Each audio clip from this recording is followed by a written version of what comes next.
Hey everyone, welcome back. In this video, I'll show you how to reset Microsoft PowerToys on your Windows computer step by step.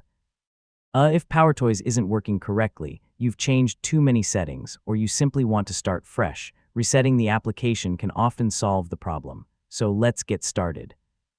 First, close Microsoft PowerToys completely. Right-click the PowerToys icon in the system tray and choose Exit to make sure the application isn't running in the background. If necessary, you can also check Task Manager and end any remaining PowerToys processes. Next, open the Settings app in Windows and go to Apps, then Installed Apps or Apps and Features. Find Microsoft PowerToys in the list, click the three-dot menu next to it, and select Advanced Options if it's available. Here, you may see a Reset button that restores the application's settings to their default state.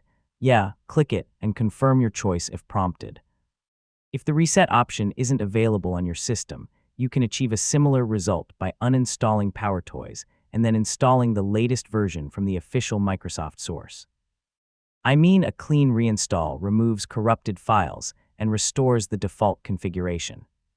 After the reset or reinstallation is complete, launch Microsoft PowerToys again and re-enable only the utilities you want to use.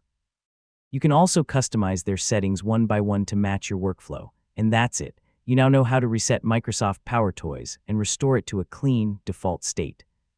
If this tutorial helped you, don't forget to like the video, share it with your friends, and subscribe for more easy tech guides. Thanks for watching, and I'll catch you in the next one.